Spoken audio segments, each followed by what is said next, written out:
Hey guys, you're watching the Island Renaissance podcast with me, Suresh de Silva. Today we have a beautiful, brilliant guest, Tanuja Perera Raymond. She's a singer, she's an actress, she's an entrepreneur, she's a fitness trainer, she specializes in hypnotherapy. And today we're going to take a deep dive with the one and only Tanuja. Thank you. Thanks for having me, Suresh. Hola, chica. How's it going? I don't know. It's going all right. Yeah. How's it going with you? You said you're tired. Yeah, well, you know, as you can hear, there's a lot going on. There's a lot on my plate. As you were saying, I mean, fitness, clients, family, and 2 cats. Right, yeah. You're having one disabled cat right now. You're having one disabled pussy at home. Yes, exactly. Yeah? Yeah. Like, there's named a lot Zeus. going. Yeah, named Zeus. And the other is Lady. Yes. So we'll talk about the cats in a little bit. So what's swinging and banging with you? Whew. How's work? Work is good. I mean, now a new chapter has started for me in the last couple of years, which is hypnotherapy. And that has really, really been busy actually since I started. I've been very lucky in that people trust me, I guess, because they know of my history and, just the wellness arena generally. So I've been really lucky that as soon as I came out the gate with this work, I've been consistently getting clients coming to me, and it's really rewarding work because, you're helping people to heal, which I think is really powerful. For myself as well, it was a healing journey, so I stumbled upon it while I was working on myself. And like with everything in my life, it's been a case of, okay, this is powerful. This has really worked for me. I now want to teach. I want to know how I can do this for other people.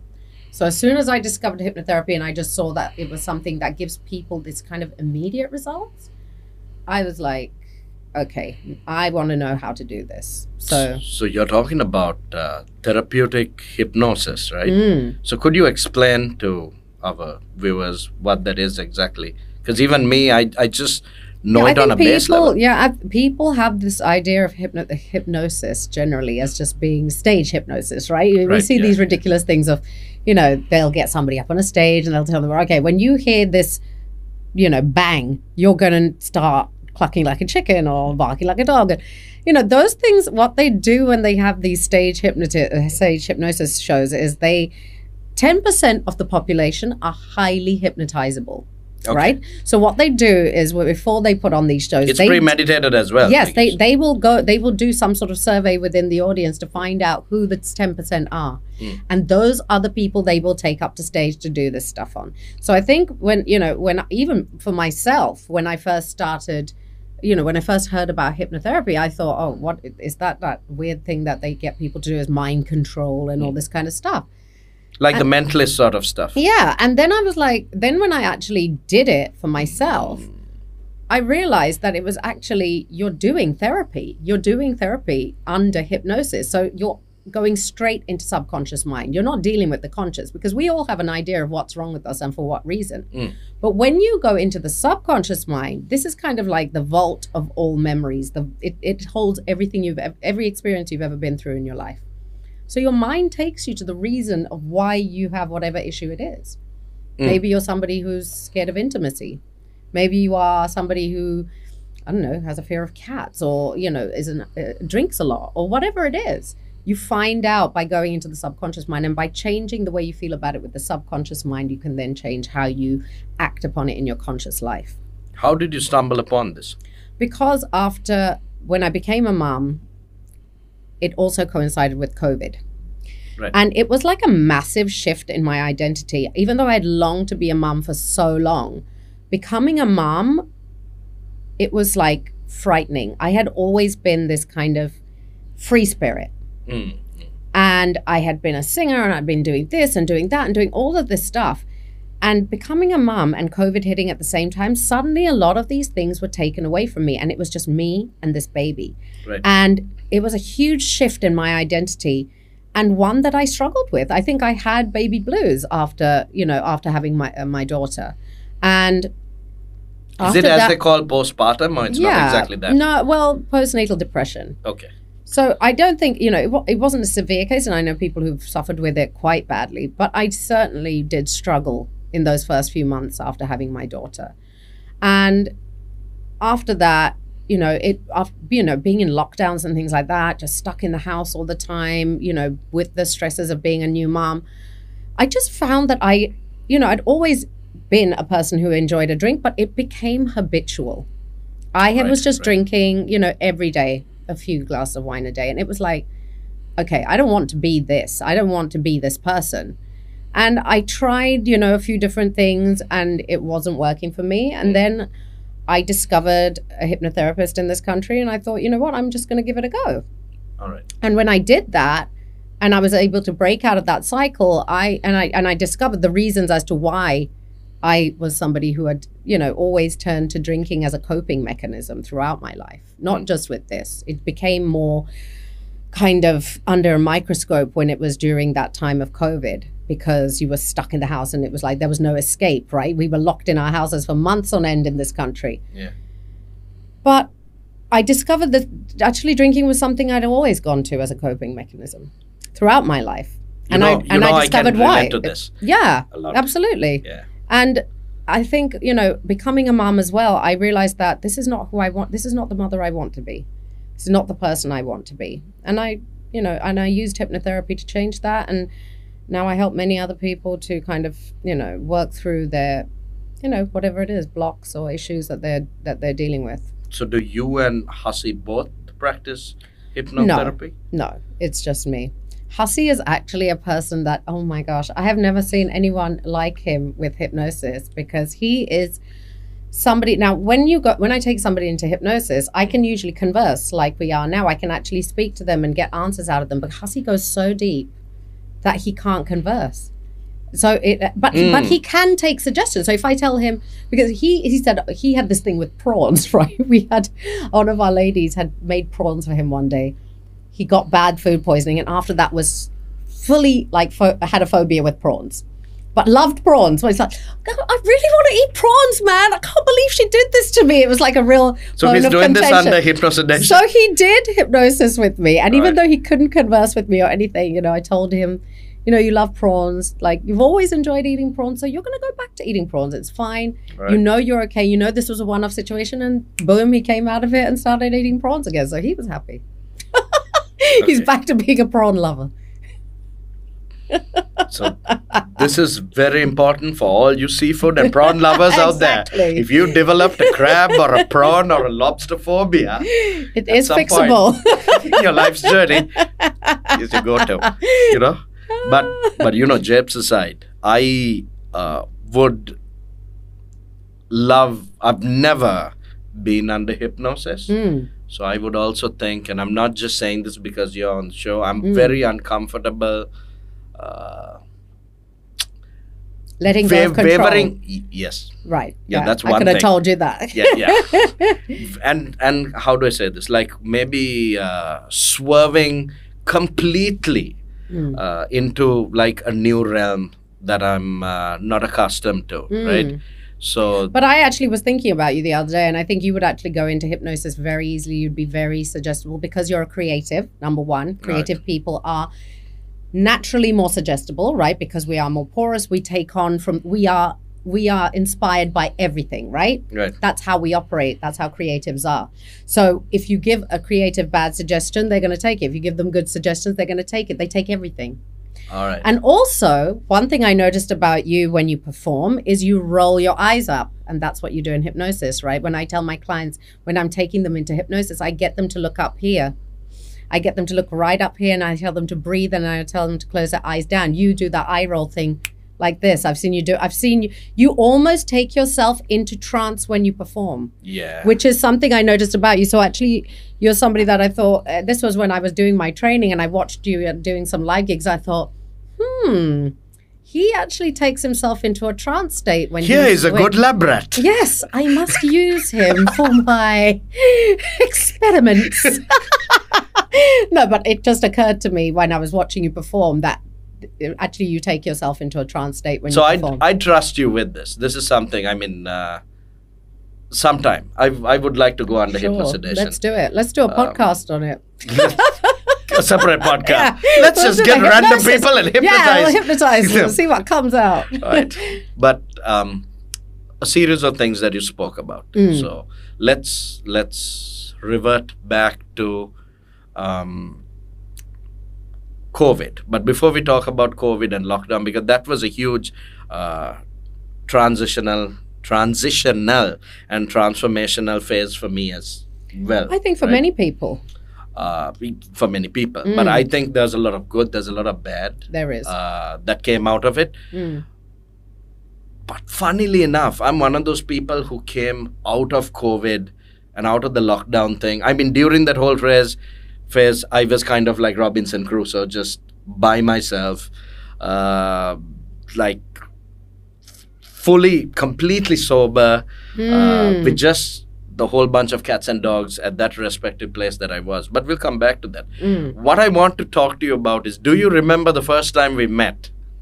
If you'd like to talk about that. Sure, we can talk about that. It has nothing to do with what we're talking about now, but let's go there. Let's go there. Yeah, I remember the first time I met you. I think, it was during when we were rehearsing for Rag, the musical. I don't know if I necessarily remember the exact first moment. I remember you being... I think, weren't you auditioning? And I was auditioning. You were already... I was already in the play, and you were auditioning. And you did this famous Tanuja thing where you walked in with a lot of like food for the cast, right? Yeah. And you just walked in. Yeah. And I think up to that point, you'd have been the person there, like, you know, like hitting all those really high notes. And you were doing really like this. And I was like... And you walked in with one of those and you're like, what is that? Yeah. What is happening here? And I remember, honestly, it was the best thing that happened on that musical. I think you coming on board, because I found a kindred spirit. We were just the two of us. Thanks, man. We played hell, huh? We played hell, and we were just like, thank God. I mean, for me, I don't know how I ended up on that, but I think when I moved to Sri Lanka, okay, let's go back. Throughout my life, even though I'd always been a person that had talent, when I was a kid, I held myself back from ever taking part in shows and things like that because I didn't believe I was good enough, right? So I would audition for, like, I'd be in theatre groups, I'd audition, I'd get the main role, and then I'd say, no, I'm not going to do it. And I think I had a lot of regret from my childhood that I had never actually pushed myself to do the musicals that I had got the parts in when I was a kid. Okay. So one of the things on my bucket list was, I want to do a musical. And Hasi knew that. Right. He had Jehan on his Facebook as a friend and saw this thing come up they were auditioning for singers, and he said, babe, you know what, you've told me that you wanted to do a musical. They're actually auditioning for a musical. Why don't you go for it? So I ended up on this musical. I ended up being like the oldest member of the cast. I was, I felt like a total fish out of water, but I wanted to kind of follow through on this thing that I had embarked on. And then you came along, and then it was like, it was absolute chaos from that point on, and it was fun, and we had a good laugh on that thing. So yeah, I guess that's how you and I ended up. Yeah, meeting. That was like an immediate connection, because I remember auditioning also. I mean, I'd done theatre on and off at like a school level, and then with the workshop plays, I did Jesus Christ Superstar, and that's a musical that I grew up with as a rock and roll guy, and I always wanted to play either Judas or Jesus, preferably Judas, because I'm not pious enough to play Jesus, and I feel that you have to sort of embody the role you are playing, and if you don't holistically sort of believe and become that character that you're playing, it's not going to translate well to the audience. It won't be convincing. But you were, and you did. Somehow I end up being the bad guy. I'm stereotyped as the bad guy. So even for Rag, this is something that happened. And when I recall that Jehan Aloysius, who is the brains behind Rag, contacted me years earlier, and I wasn't ready at that point, and I couldn't do it, and I couldn't balance it with the band and all the stuff. This time I thought I'll give it a crack, because he sent me the vocal parts and said, you'll be this guy, you'll be the villain and blah blah blah, and I'm like, yeah, let's just for the rest of my life, let me just keep playing the Thanos guy. Yeah. Okay, let's do it. And anyway, playing the villains are fun because I feel that they're more multi-layered. Sure. And they have a more interesting arc. So I thought, why not? I remember auditioning and walking in there, and I saw that it was a very diverse, very vibrant cast. And like you, the first thing I remember thinking is, and I remember walking in for the audition high also, because that was me. That was called a Monday morning for me. Oh my God. I'm a dude that was just, you know, inebriated even a little bit in order to just go and either tackle a meeting or I just go remember for that an audition. about you. And I was there, and I was thinking to myself, they're so young. They're so young. There's Yeah. no- I mean, I was also blown away by. I was like, God, I'm old. Like, I am seriously old. Like, how am I in this as playing a university student? And I was like, at that point, I must have been about 38 years old. And I was like, this is just a lot, you know what I mean? Like, and then, so I was very grateful when you came on board. So it was like a breath of fresh air for me also, because when you walked in, and I hadn't done any research on who had auditioned, who was in the cast. So for me also, it was quite pleasant. I knew about you, of course. I knew you were from the fitness scene. I know you had done some modeling, but I didn't know anything outside of that. And then when I saw you act and when I saw you sing, I was like, holy shit. It was truly inspirational. And I feel like the bond that we sort of forged and formed was more how we connected, not just on stage, but it was also off stage. Sure, there were a lot of off stage antics of us being high also. Like we're waiting there, watching this whole thing, waiting for our stuff to happen. You're like, what do we do now? Yeah, let's have a shot or two. And let's just, you know, deal with it. And the best part is how we began to rope in others, right? Yes, I know. And soon we have this we little had a clique of Peaky Blinders like this. exactly, that were just following us blindly. Yeah, so not my proudest moment. I was like getting all these little children to like join us and be naughty with us. But they weren't little. But then little compared to us. They were little compared to us, but they were grown adults. Yeah, They were. But yeah, I mean, it was interesting experience. It was. Yeah, I'm glad I did it. I'm glad that, you know, you and I met on that as well. And I think, you know, even for you, the timing, it happened at the right time, you know, because we also got an opportunity to kind of connect on that show. So that was valuable because we got talking on personal stuff, and I was going through relationship stuff, family stuff, and you told me about some of your history and background. And at one point we were kind of like, we are literally like siblings. And it's really weird, the stuff that life has thrown our way and what we've gone through, and how I think the most important thing is how we've endured it. Yeah. Because when you and I both look at our histories, there are certain, I mean, curveballs and punches that life has thrown our way.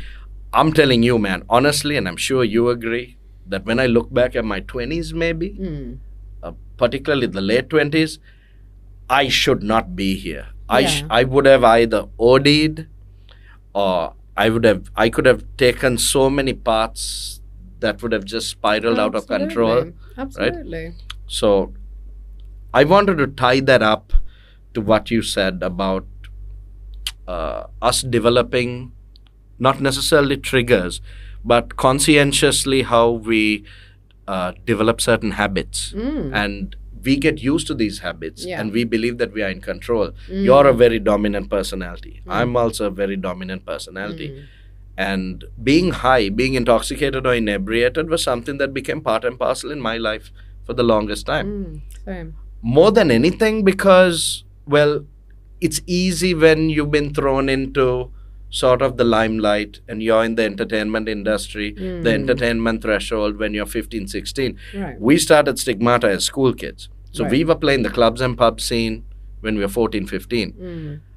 We were touring by the time we were like 20, 21. Exactly. And unfortunately, you know, along with that lifestyle, you know, comes the drinking and the drugs. You know, they go hand in hand. And you know, I certainly noticed that from, you know, being in the music industry myself for such a long time. You know, it's like you know, the parties, the you know, everywhere you go, it's acceptable to do that. And yes, it becomes easy. And also I noticed that, like I said to you, for me, the drinking from a young age it was a coping mechanism. It was my, you know, it was my emotional crutch. Same. It was something for me to lean on so that I felt safe. And it's something that I definitely feel as I got older, I wanted to fix about myself. You know, I wanted to be able to enjoy a drink just because I want to be able to enjoy a drink, but not because I need to have a drink in order to function. That's you know? the thing, right? And I've definitely noticed a huge change in you as well. I mean, especially since the time I met you, you know, and they say behind every good man there's a good woman, and I think, you know, I do think that that is true for you. You know, I always used to say to you, have really shit taste in women. I know that's you always used to go for the bad girls, and I'm so happy that you ended up with the lady that you're with now, because she is such a gem, and I think she has also like just really brought out the best in you. Maybe the best you know? version. Yeah, she has. And you know, I do think that we feed off the energy of the person that we're with, you know, partners, and right? absolutely, yeah. They are our mirrors. They are the people that we lean on. They are the people that we you know, we feed off when we need that inspiration, or we need somebody to talk to. And That's I true. do think, you know, the reason that, for example, 𝐼𝐬𝐸 and I have been able to bring ourselves to the point that we are is because we've always worked together as a team. And that's that balance, and right? I see that the yin yang yeah, thing. absolutely. And I see that with you and Jess as well. Like, you know, where you were always just like kind of in this kind of Reckless? state of Reckless turmoil. abandon? Yeah. And with her, she's kind of become this stabilizing thing for you. And she's made you, I mean, I have to say, from the time I met you to now, just the best version of you that I've seen. There you go, Jess. It took Tanuja on the podcast to give you the greatest compliment ever. I'm sure you're very happy now, wife. But also fatherhood. Yes, you know, yes. Becoming a parent is it's a life-changing thing, and anyone who says it isn't is lying. It's a because sobering it is- experience no, for sure. It definitely, you know, you start to live for somebody else, right? You don't become the center of your own world anymore. Unfortunately, that's the way it is. You especially when your child is very small, like yours is right now.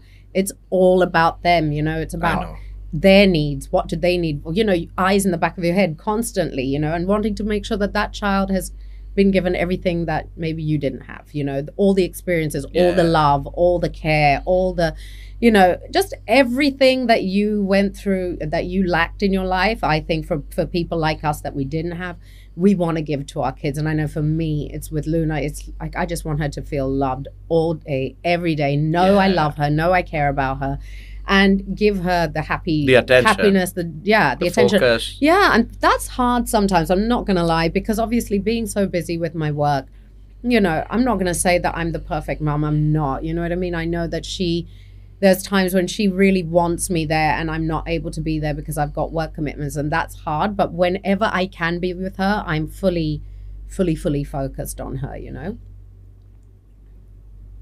This is interesting, because until we had Kelly and until I had a daughter, I realized that I always had something to die for with the band, with the music. I didn't really care. We're two wild cards, right? And we're very rebellious. 𝐼𝐬𝐸 balances that with Jess you. balances that Jess for balances you, yeah. that with me, right? And I always find that there's one person that leans more towards chaos, the other one is more organized, and that creates that perfect bond, that balance, right? That equilibrium that's needed. But I always told myself, and I believe this, that I always had something to die for. But after having a daughter, I finally realized what it meant to have something to live for. Absolutely. And that changed a lot. So that was a very spiritually sobering experience for me as well. I do think having a child is a spiritual experience, you know. I do think it is. And for me as well, I have to say, like, you know, Luna just gives me so much to live for. You know, she just makes me want to be better every day. But you'd also agree that it is a positive thing that you and I both had children when we're a little bit older in life. Absolutely. I wasn't ready. And I think, you know, I think I would have shut things up I in think so too. glorious and I think, fashion. there's a reason why that neither of us had children when we were young. That was just, not for us. And I know that you're not necessarily a very God person. So I don't want to throw the G word around too much, but I believe that God brought that into my life. What's the G word? Ganja? So for me, I didn't even have Luna till I was 41. You know what I mean? It was very late for me.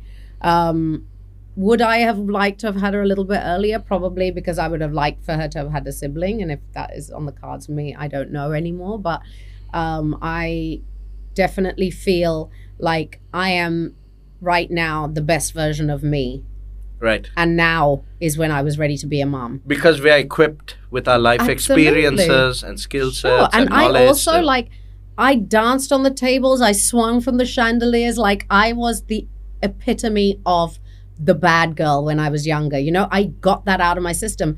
There's no part, for me, there's I have no interest in wanting to dance on a table in a nightclub anymore. You know what I mean? And when I see the 40s and the 50-year-olds having their midlife crisis now, I'm like, yeah, that's because you didn't do that when you were in your 20s. I did that. 20s and 30s. I did that till I was blue in the face. I have no interest in doing that anymore. I'm quite happy, so true, chilling at home the family, with my family. People right? are laughing at me all the time, like, God, you're so boring. All we ever see on Instagram is you with your family. I'm like, I like my family. I like chilling with them. I like hanging out with them. I like going to the pool at the weekend. I like, you know what I mean, going down south, sitting on the beach. That's what I like. I'm not interested in the other stuff anymore. Sure, I'll dip in and out occasionally if I need to have a little bit of a release, but it's not what defines me anymore. You know what I mean? And I'm glad that phase of my life, I did it to death. I did more than, maybe 10 people would in a lifetime. That's true. I have done it all. So yeah, I lived a very colorful life. See, again,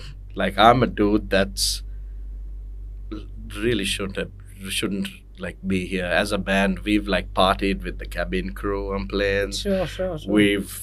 I've been in clubs where there've been cages for entertainment with dancing girls, and then I've been dancing with them inside the cage.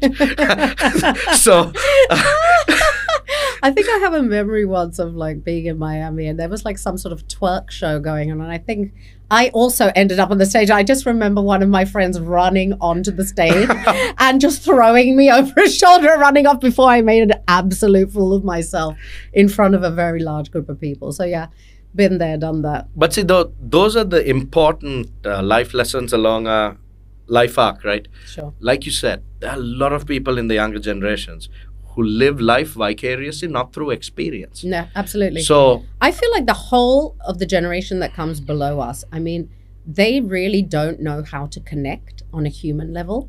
They 100%. Are so obsessed with social media and what is happening on a screen. And external validation, right? Yeah. And honestly, I've had, when I was single, okay, I've been on the dating apps and things and that, chatting to guys, so much chat, right? Chat, game, banter, back and forth. We arranged a meetup. Crickets. They've got nothing to say. They can't even look me in the eye. I'm like, what is actually going on here? And, they've been a few years younger, whatever, because... Right. I'm like, what is going on? People don't know how to connect like this anymore. That's true. They don't know how to converse. They don't know how to be actually present on a human level. Yes. They've got everything to say when it's on Twitter, when it's on, whatever dating app there is. On a screen, right? On a screen, they've got, they'll be trolling, they'll be commenting on posts and da-da-da-da-da. But they cannot have a conversation like this. And it's really, really actually, it's sad that that's where we're going. It's sad and it's dangerous. Yeah, because I honestly think they're not confrontational. No. Humanity is actually going in the wrong way. That I feel like social media is teaching people and teaching children all to be less connected. The wrong things. To be competitive, to be vain, to be disconnected. It's just teaching children all of the wrong stuff. I really try not to allow Luna to go anywhere near my phone. If I can, for as long as I can. But she is, obviously...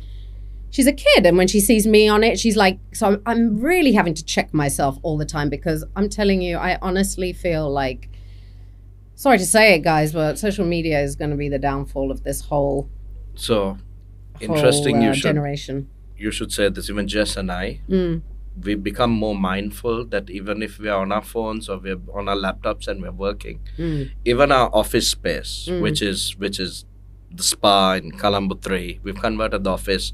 So it's part corporate, part like daycare. Sure. Yes, right. Well, you have that luxury, so that's great. And so we have the baby with us there like all the time, daughter. But we realize that sometimes we get too preoccupied with something. Sure. And one will tell the other, listen, she's looking at you. Maybe get off the phone. That's one. Second thing is, we have not brought up, she's 1 year. She's just over 1 year. We've not given her the mobile at all. Yes. Right?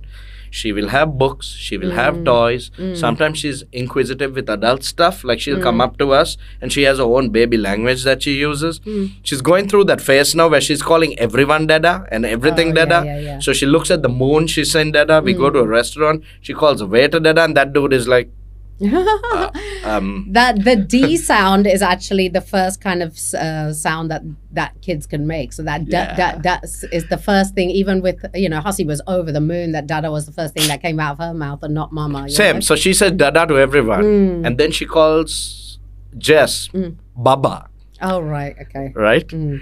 So Jess is Dada. I'm also Dada, but she has different ways of saying the Dada. Different inflections, so that you know which one is which. Yeah, but she'll like grab a calculator, and she's curious. She'll just start like pressing stuff, looking at it. She'll look at books. She'll just grab a pen at 1 year and just like scribble things because she can see us writing. She's at that inquisitive age, right? But the phone thing, we were very conscious and conscientious. I know. Because we've seen so many parents do that. I mean, listen, I'm not going to say I'm perfect. Yes, sometimes when I need her to just sit down and eat and we're out, I will stick the phone in front of her just because I need her to just sit down and eat. But it's, I'm not proud of myself, to be honest with you. I don't think that it's my finest moment. But she's 4 now? She's 4 now, yeah. She's a bit more kind of, but when she was littler. No, but what I mean is infants, you see this very often where they get that dopamine fix at a very young age. It's okay to do that as long as you have other things also. Far too often have we seen, we're talking about the social media problem. It's only going to become a bigger problem, right? It is. This is at catastrophic levels. This is the tip of the iceberg. We are creating a generation of weak people that cannot cope actually with what life is going to throw at them. I agree with you. And shifting back to that whole COVID lockdown time, interestingly, this is before I met Jess. So this is me trying to get a pat on the back before meeting her, that she's not 100% responsible. There was a little bit of work done on your part. There's a little bit of work from my part. In fixing up. Fixing myself. So, like, this was a time phase where, like you said, I've had series of breakups because maybe I've not always been great at picking partners. No, shall I tell you why? You used to pick women that were alphas like yourself, and it can never work like that. You can never, if you're an alpha, you can never be with an alpha, right? It's like there's always going to be this locking of horns. And whenever I used to pick men, I used to always go for those kind of men who would take up the whole space, and that was what I was attracted to, but actually that was not what I needed. And with Hasita, even though he is a strong person, he's also a very calm person. Kind and calm. Yes. So for me, it was like the total opposite. And even with Jess, like you used to always go for those kind of big alpha personality females. And it wasn't what you needed. You needed somebody who was calm and stable like Jess is, like that is what people like us need to be with. You don't need to be with somebody who is like you. That's opposites true. Attract for a reason, right? That's true, because when we go full on monstrous banshee, you need someone to be like, okay, let the shit fly around the house. You know how many times my husband has thrown me over his shoulder and frog marched me out of a club when I start acting up? Yeah. I can totally believe it's that. It's happened. And that's a dude who can do that. Yes, exactly. He's strong enough to be able to rein me in physically. So yes, that's very important. So during that time, so the partner thing, and then the inebriation issues, and then I also realized that the band was having issues, lineup changes. That was such a huge part of my existence.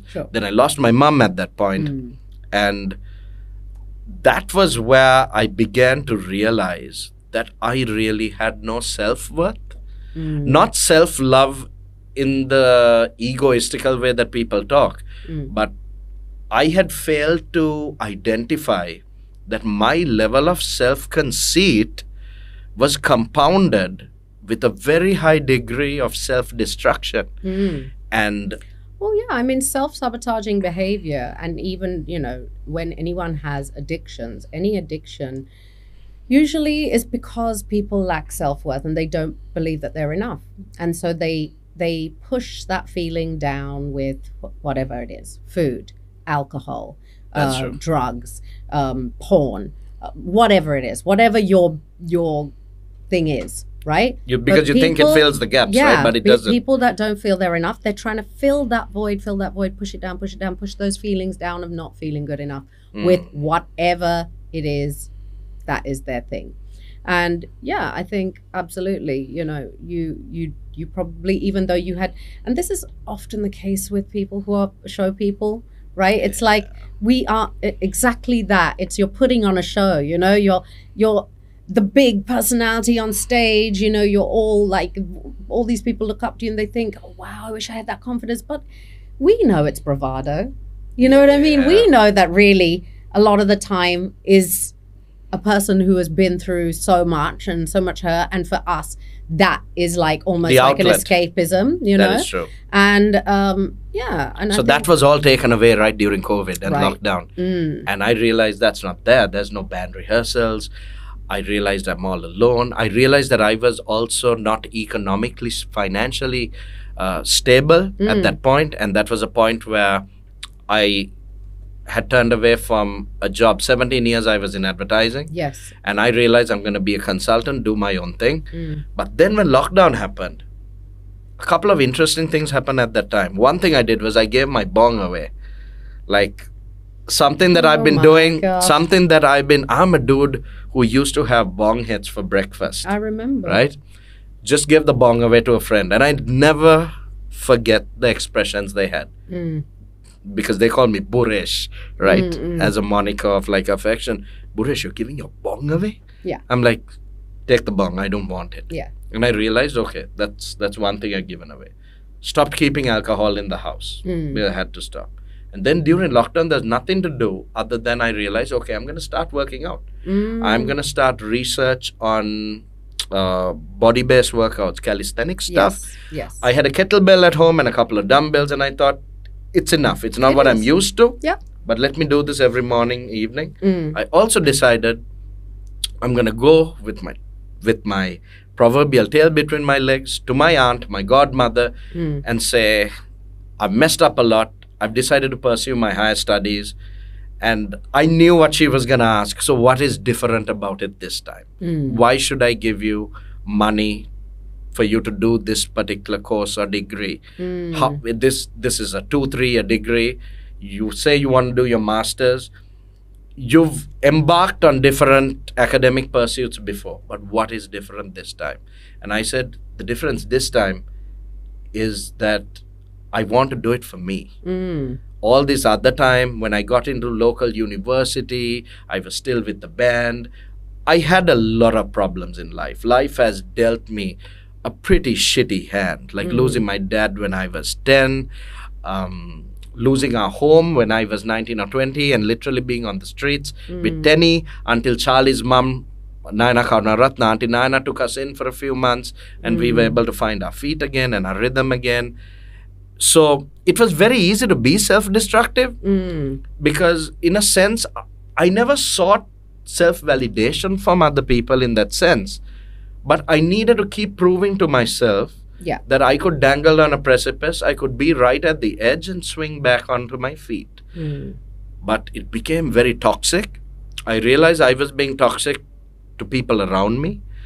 I won't blame all the partners I've had for being a toxic influence. I think I was toxic to a great degree as well. I didn't help things. Sure. But that that realization came much later. So it was during that time period I decided, okay, I'm going to study. I'm going to get into better shape than what I was. I'm going to change things. Sure, I'll still have a drink now and again. I like to have fun. Yeah. But like you, a lot Yeah. of that is curbed now, and because we have a set of priorities in life now, be it work, be it family, be it all those things, our mental health, our fitness, our well-being. Right. Because like you, I also felt, okay, I don't want to have a family if I can't look after that family. Right. Exactly. So I can't look after that family. I can't be a dad if I'm out of shape and I'm gasping for breath every time I climb a flight of stairs. Exactly. And I sound like, you know, like a broken exhaust that's going to die. And the other thing is I realized I need to be able to get my work in order. So for a good 4 or 5 years after that, I honed my craft. I became a better consultant. When you take away the thing that, you know, Broke the camel's back. Yeah, like when you are a person who has always relied on drugs and alcohol and things like that, and you take that away, you actually start to get to the center of who you are. Yes. Right? The real you, right? Yes. You start to get to who you really are, the real I am, and then you can actually do what you need to do to elevate your life and take it to the next level, because that thing, it just acts like a big smoke screen. You know, it doesn't allow you to really connect and move forward. It'll keep you stuck in a certain place. And it's easy to be that, right? And it also just you'll notice that there is just a loop of negative things that happen. And then it reaffirms. You know, reaffirms what you felt anyway, that, oh, things always go wrong for me. I've got such a shit, you know, life. And then the shit things are happening, and then it reaffirms, oh, yeah, see, because bad things always happen to me, and you're back in that loop again.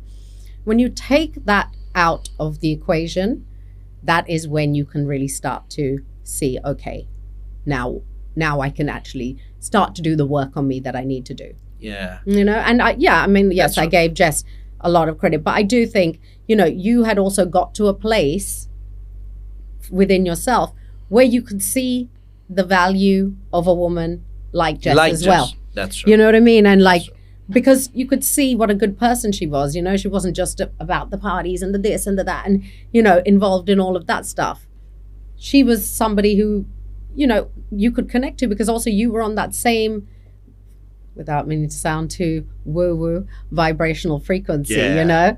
So, yeah, you guys were vibrating at the same frequency at the same time. So, ironically, I'd bumped into her a series of times before, years before. And probably not. So she had come for a Stigmata concert years ago. I'd not really encountered her then. And then she'd even been to my place for a party.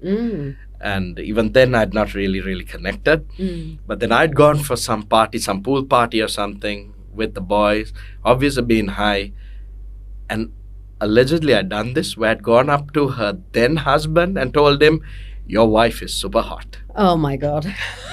You're so inappropriate. But the best part is that dude had actually been happy about it. I told her, Stigmata guy thinks that you're hot. So she told me this later on. Oh man. So yeah, that's funny. But you're right. I would not have appreciated her, and me. I would have been too chaotic and reckless. And that's the thing. And again, it comes back to that thing of everything in its right time. Right time. She's had a phase also of being crazy. Sure. I mean, I've heard the stories, and sometimes once in a way I'll hear stories. She's abroad and she's partied like mad. I'm like, what, Jessica, is this? My wife? Really? But then you realize, yeah, but that's what adds value. Sure. We understand each other. Yeah, exactly. She's never a lady to tell me. Yeah, exactly. She's never a lady. She's never told me, don't get late. Yeah. Don't go meet your friends. Even if your school batchmates or if your work peers or colleagues or the boys are meeting up. Never. She's never said. In fact, I'm the one dude in our set where I go back home and she's like, you're back early. Yeah, because can I tell you why? Because you are naturally rebellious, and if you have nothing to rebel against, you're not going to. I'm cold. Mic drop. Mic drop. My butt has been nipped. I've been neutered. I have been psychologically neutered, is what you're saying. I knew it. Or you have nothing to fight against. You understand what I'm saying? It's like you have a chill woman. So why do you need to go running off into the night, you know, acting like a let loose goat. Like You don't. You just go home. What did you? Did you say a ghost or a goat? Let loose goat. That's the image I'm painting today. Okay. Let loose goat. No one's accused me of being a horny goat. Well, you look exactly like a goat, Rampantly. don't you think, guys? Everybody out there in Excuse podcast land, me. look at this goat. Goatman. Goatman. That's a first.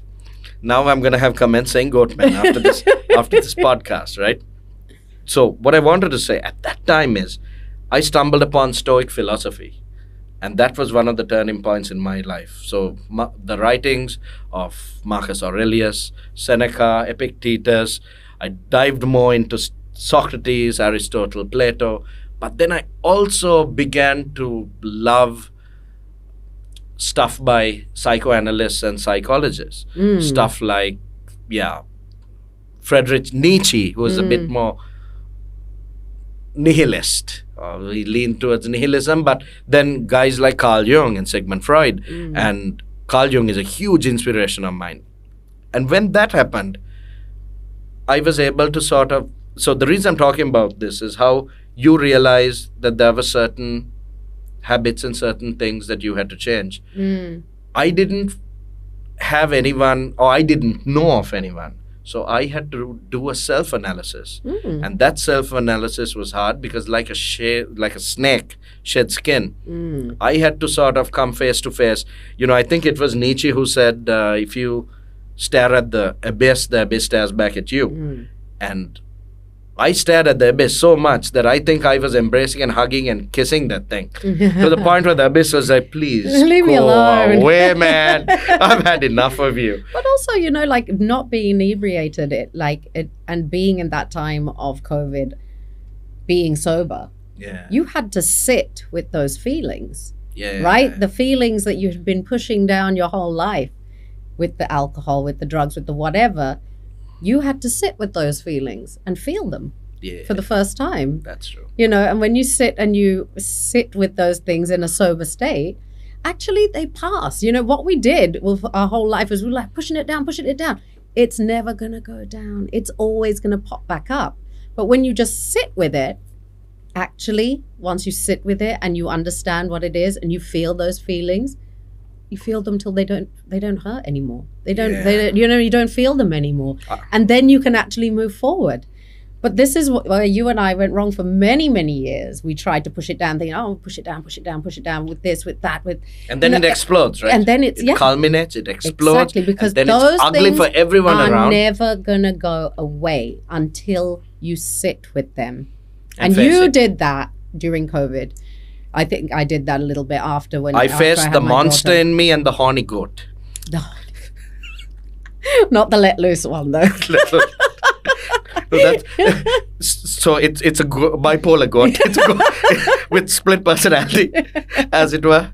Yeah, man. So it's interesting that we have come far, huh? I mean, from the time we've met. So RAG, we did what? We did it 17, 16? 2017. Yeah, so during that time, there's been so much of growth. There's been so much of personal growth. So much. Personal learning, personal understanding. I think you and I have both, like, definitely done a 180 since that time in terms of our personalities, 100%.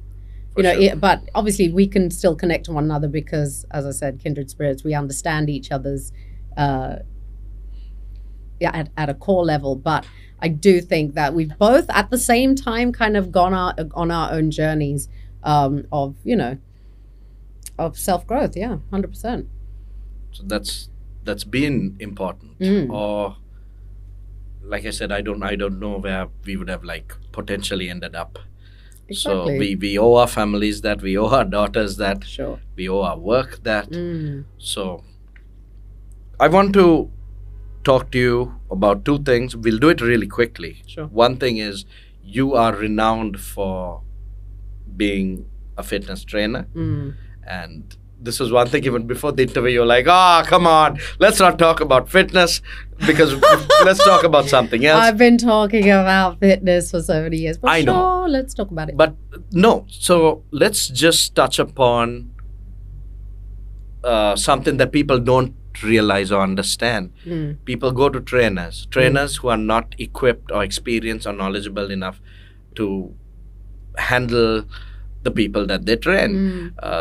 They don't have realistic expectations. I think a lot of trainers, what they try to do is they try to enforce upon you Project what they want to do. Yes. And that's not what training a person is about. It is about understanding what does that person want, what is that person capable of, The body type. exactly, and also being able to connect with that person.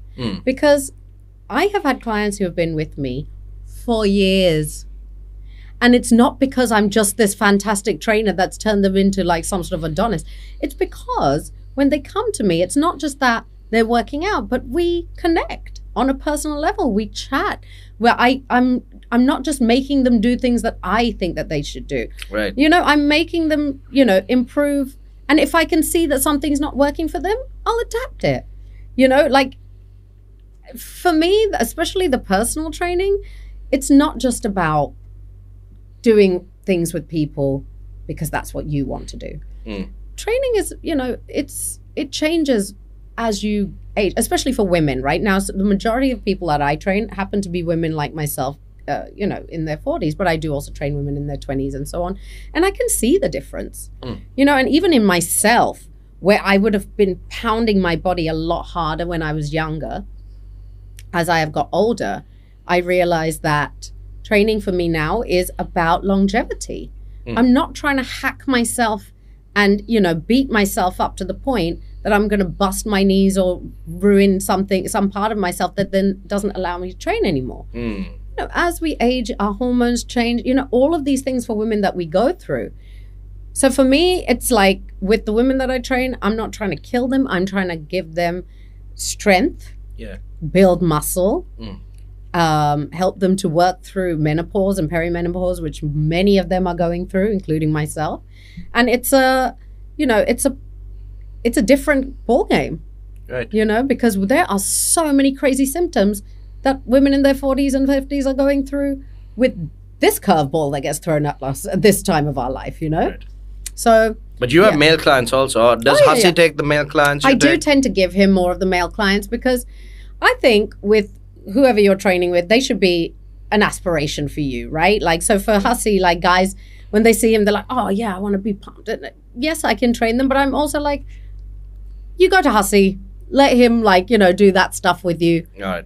And I am more with the girls, to be honest, if I'm honest. I do train a couple of guys, but Hussey does tend to take the bulk of the dudes, and I'll be with the ladies mostly. So, and I like training women. So it's a more hit-based workout is what you guys do? No, Body weight and it really cardio. depends on who we're training.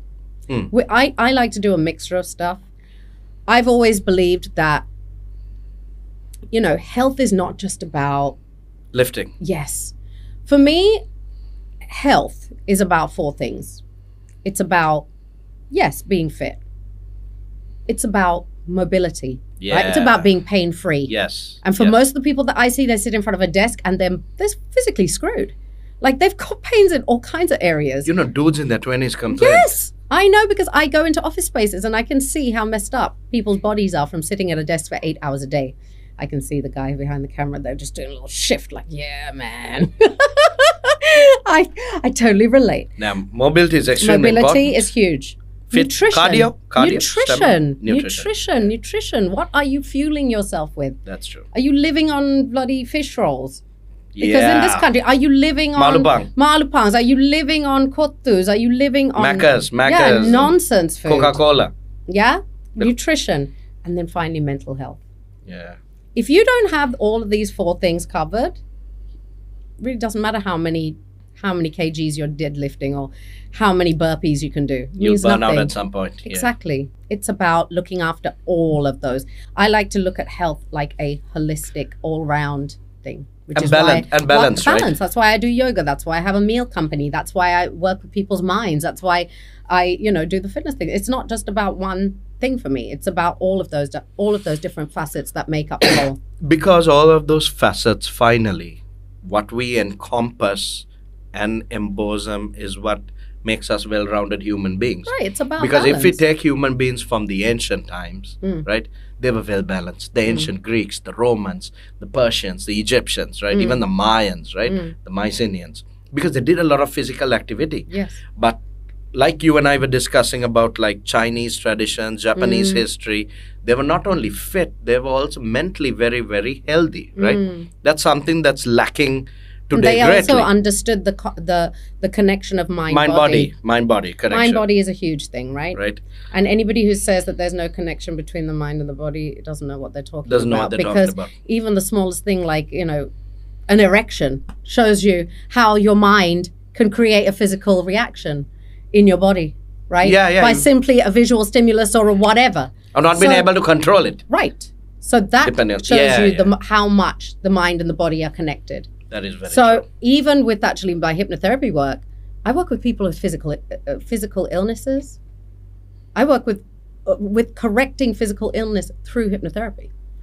Actually commanding the mind to start to get certain body parts to work properly or to eliminate illness, because the mind will make the body do things.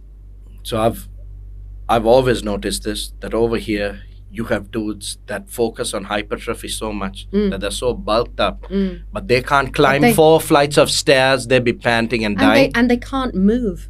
Tell them to put their hands behind their back. And they can't do it. And they won't be able to jog 2 kilometers or 3 kilometers without tanking out, right? Then you have even with fitness, it's not, exactly. Don't only do one thing. You know, like... Then you have the ones that are ripped, the ones that are lean and challenge your ripped. body in different ways. Yeah. Do yoga one day.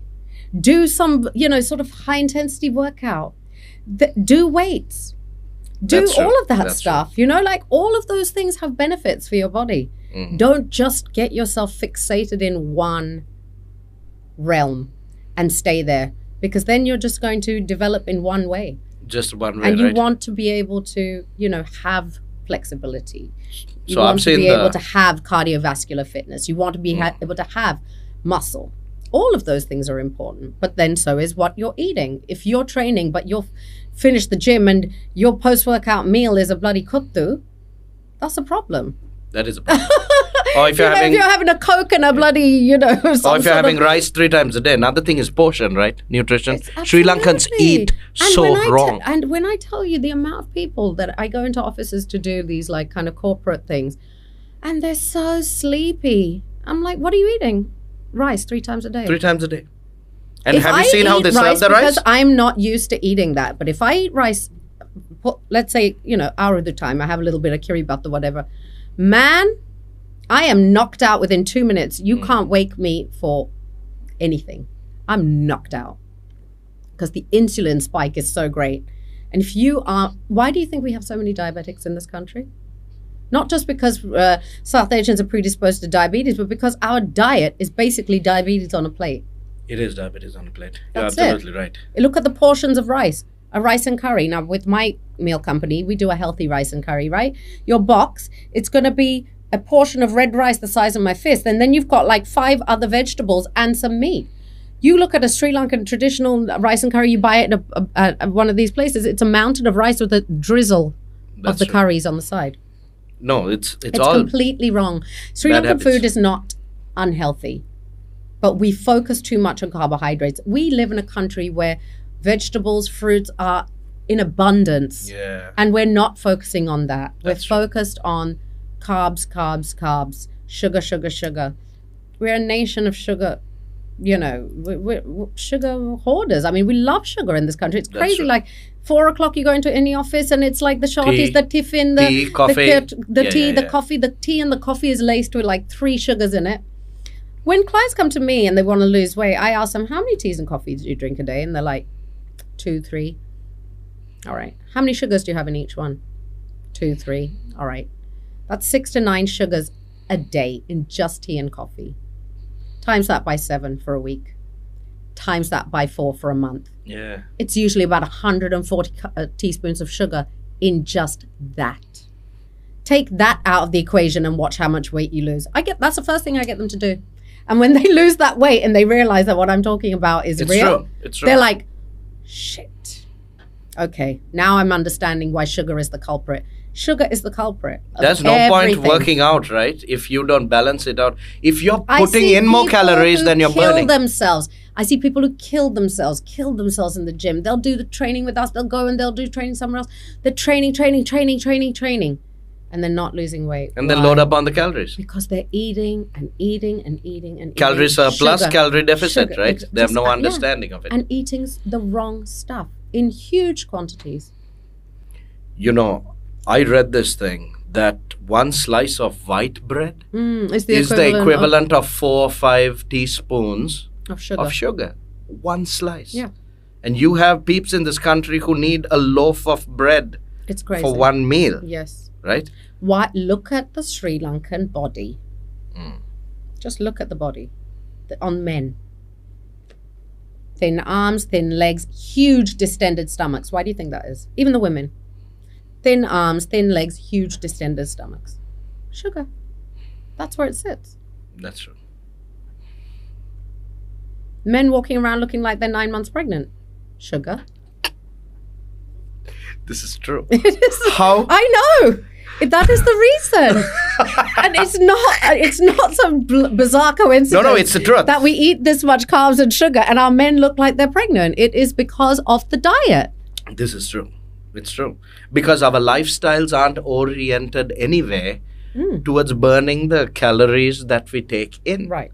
More, like you said. Maybe guys who work in paddy fields are lean because they're working in the field all day. But if you're not working in the field all day and you're just sitting at a desk all day for 8 hours a day and you're eating rice 3 times a day and you can't see your toes, that's why. You will never see a construction worker or a fisherman that's got with that. Because they are doing physical work where they're burning that off. They're burning that off. There Absolutely. You go. Absolutely. So what we're going to do now is if you tell me that we're going to play a game, I'm going to throw this microphone at you. Seriously? You can. Every time I go on any talk, it's an expensive microphone. There's always a game that has to be played. No, it's just rapid fire questions. It's not like we're doing. This is where I always go wrong. I always say inappropriate shit. Stuff. Like that. Yeah.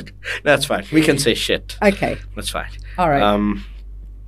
So what we'll do is I'll ask maybe 5 or 6 rapid fire questions. I know you're going to throw me under the bus with for this calling me a goat. You wait. Yeah. I'm going to bring out the lobster in you. You wait. Just have fun. All right. Don't take time. Just say what comes to the top of your mind. All right. All right. It's easy stuff. Okay. Pretty straightforward stuff. All right. Okay. What is your favorite food? Pulsam ball. Pulsam ball. I love pulsam ball. My daughter's got it too. She when she eats pulsam ball, she's like, pulsam ball and butter. I think it was when I was pregnant. I used to eat. I was diabetic at that time. Okay. Got diabetes during pregnancy. Couldn't eat sweet things. All right. So for me, things like butter, pulsam ball, milk, all this kind of stuff tasted really sweet to me. So I used to just whack it. And she has got that from me. Pulsam ball. I didn't. Wow. This is why I love the rapid fires, because only when you do it, you really understand. When I lived in England even, I used to make pulsam ball and I used to just chuck it in everything. That's why I used to have a best friend and she'd be like, what is this devilish thing? I was like, it's pulsam Chuck it in everything. Everything. In my 20s, I'd be having an orgy and I'd just chuck some pulsam ball. See, that's where your mind went. I was talking about a sandwich or like a bloody soup or something. I'm talking about a sandwich too. A really big sandwich. Joking. What's your favorite book? You know what? I'm not a reader. And it's something that I have decided this year I want to get into. Okay. I can't. But there must be something that left an impression on you even as a kid. I mean, as a kid, I remember reading. Don't let people think you can't read. No. Roald Dahl. Yes. Which one? The witches one? No, the one with the giant. I don't know. No, I can't remember the name of it. It's gone out of my head. I like the one with the witches. Big something. Yeah. The cats and witches. That one I remember. Okay, so that's a good one. I'm I'm not, sorry guys. No, that's fine. I'm not a reader. What's your favorite movie of all time? Ooh, it's called Heat. It's called Heat. And some people don't know Michael Mann. Some people don't know it. When Pacino, De Niro, Val Kilmer. What's Heat? What a movie. Yeah, exactly. I love that movie. And in terms of dialogue scenes in the cafe when they meet, right? Yes. I think wasn't that like the first time that they'd both been in a scene together? Ever. That was the because first they were time. always like, I mean, they were always massively They respected. did Godfather 2, but they never shared screen time. Right, but that movie, I think, was the first time they were actually in a scene together. So, I just love that movie. I love the colors. I love, just everything about it, the pace. My first boyfriend when I was young, he was a huge film buff and he was a director, and he used to, just get me into these kind of movies. That's a brilliant film. Yeah, it is a brilliant film. Love that answer. What's your favorite TV show? I don't know.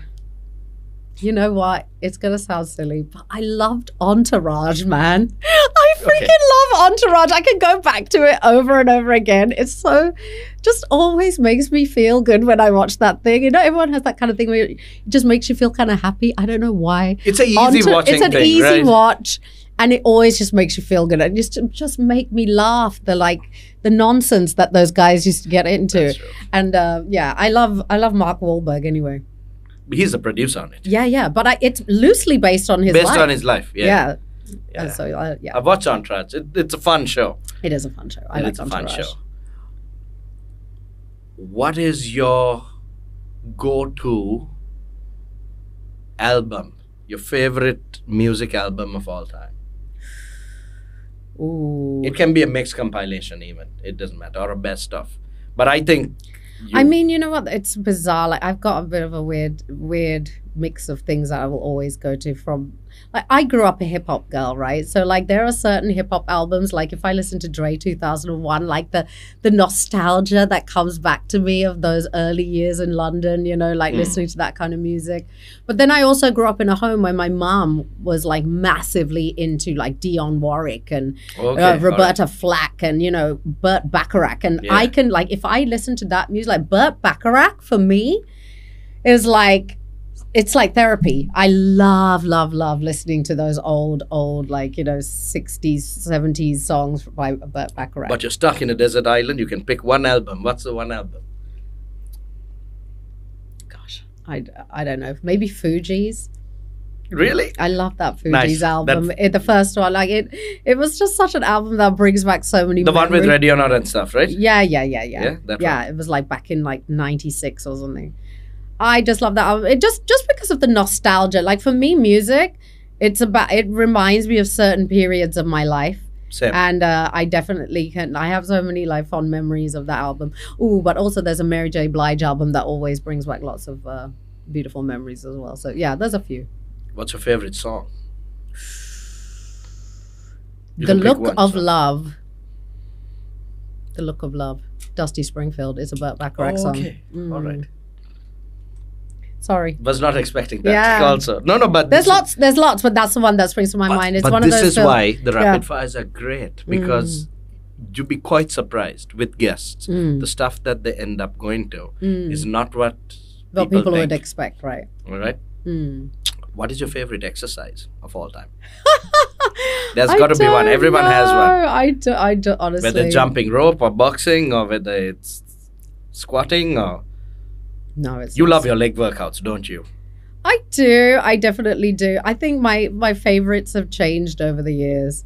You know, I used to love to lift when I was a bit younger. Now for me, I like. When you were younger, what was your favorite?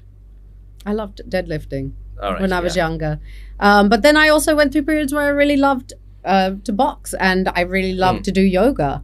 You know, there was a whole phase where I was obsessed with Bikram yoga. I mean, I do you know what Bikram yoga is? Like hot yoga where they do it in like a 40-degree room. I mean, I was obsessed. That's what you meant by hot yoga. Yeah. So actually, and then there was like this huge controversy around hot yoga because the guy Bikram, who created this type of yoga, he ended up being a massive perv who was like molesting all the women that used to go on his yoga teacher trainings. And and then a lot of people stopped going to hot yoga and they had to call it something, not Bikram yoga anymore. They used to have to call it hot yoga, not Bikram yoga. But yeah, I've gone through different phases in my life. But training for me, more so than the yoga, I would say training has always been my go-to release. If I'm sad, if I'm happy, if I'm confused. But what's your favorite thing now? What's your favorite in terms of movement, in terms of, I've always been somebody who goes back to TRX. Now, recently, I just had dengue for the second time. I'm finding it hard to lift weights. So what happened to the mosquito is what I want to know. Yeah, he's dead. You should see that guy. Yeah, exactly. So I'm slowly returning to strength training, but I'm going back to one of my first loves, which is TRX, which is body weight workouts done with those straps. It's all about angling your body in certain ways. It's all about core strength. I feel like at the moment I'm going back to basics, but I kind of like it because it's like it's giving me this new kind of rejuvenation in the old stuff that I used to do. Nice. Last year I was really, really into lifting. Lift, and now suddenly that's kind of stopped. You mean a lot of resistance-based workouts? Yeah, a lot of right? And a lot of strength training, even on machines. Leg pressing and all that kind of stuff. And I love it, and I love the way I feel when I really push heavier. But I also am now enjoying that because I had to have a bit of time out. It's kind of forced me to go back to basics again and do this kind of a reset. So yeah, I'm back at the old TRX at the moment, but I'm enjoying it, and I'm just happy that I can train, because for me, if I can't train, I'm not happy. In the beginning of this year, I wasn't able to work out.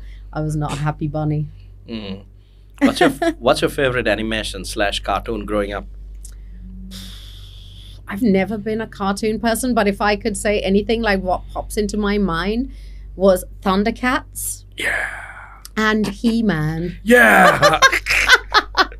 That's what pops into my mind when I think about cartoons. But I've never been much of an animation person. Nice. What's your favorite? But also the Disney movies. Some of the Disney movies, like the old, the older ones. Yeah, the Are old you talking old as in like the 80s? Okay, right. That was right because of the songs, great songs. That was great. Yeah, I mean, even now when I show it to Luna, we still jam listening to those songs. They had such great soundtracks. That's true. And even the songs, there's a lot of versatility, no? Like what Baloo sings is different from what Mowgli sings. But also the songs are... The style, the genre. Yeah, but I also feel like they're timeless. That's true. You listen to them now, they could easily go into any movie now. I mean, they're actually better, more funky, more kind of rhythmic than the stuff that they're putting into the songs now. So actually, yeah, I really love the old Disney songs. That's very true. So few more before we wrap up, all right? What's your favorite thing to drink? That has also... I think I'm a wine girl. I've always been a wino, haven't I? I love my Really? I love my wine. Really, Tanuja? I do love drinking wine. I mean, that's my go-to, on a relaxed evening, have a glass of wine. Yeah, but if I'm going out, I'm tequila. That's what I mean, because if I decide I want to jump off a chandelier, it's tequila. I mean, wine and you is kind of like a person saying, I like water. True, it's so natural. Good. It's so natural. If I'm out on a night out, it's probably tequila or whiskey. Good answer. So, ladies and gentlemen, the one and only. Sorry, I hit the mic. Ladies and gentlemen, the one and only Tanuja Perera Raymond. Thanks, Steve, for being here. As always, you've been a champ. It's been a fabulous, fun interview. Yeah. It was very informative, and these are the kind of conversations and dialogues that more people need to have, because they see you guys, the guests that I get, as like larger than life figures, as public personalities. Yeah. And people know you in different circles.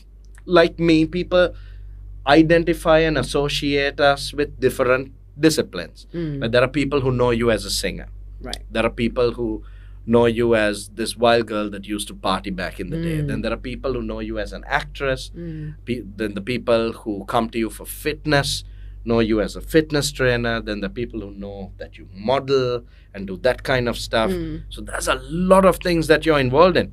But what they never get to hear is what lies at the core and the nucleus of that human being. Right. What was the driving impetus? What was your life journey like? The ups and downs, and those are the stories that people tend to be inspired by, and the people need to remember that there are stories behind every single person. So to wrap things up, you can plug anything that's up and coming of yours.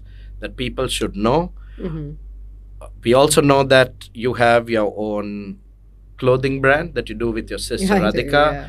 You also have your fitness stuff, Kinetic Fitness. Then you were talking about the hypnotherapy thing that I'm going to definitely, with great Let's find out with what's great in that trepidation and mind. fear. I'm scared to open up that Pandora's box. Dude, I'm scared as well. So let's walk together to this unknown realm. And so many other things. You might have music-based projects. You might have different stuff coming up. So now is your time. No, you know what? I didn't come on here to really plug anything. I'm just grateful. You know, Plug you bugger plug. No, This I'm is just the, here. this No, is the and time to plug. people know who I am and what I do. So you know, if you're out there and you really just want to get on your journey of, But then at least tell them where they could sort of discover and learn more about you. yeah. So Kinetic Fitness. I mean, we're based in the Prana Lounge in Columbus 7. If you're interested in hypnotherapy or knowing more about it, you can contact me directly on my Instagram page. Yeah, I'm not really. I just don't know. I didn't really come here to. What about the clothing? Yeah, I didn't really come here to plug anything, Suresh. I just wanted to have a chat with you. It has been a while since we've had a chat. It's been quite a few years since we did this last. So Thank you. I'm just. But glad this is to the come plugging and have segment of the show, so it's a bit weird when you don't. It's okay. No need to plug. I already know that people know who I am. They'll come. Good, great. So once again, thanks, Dee. Thank you. Absolutely love and adore you. Thank Lots you, of babe. respect. Same, Thanks for same, being same. here. Thanks for having me.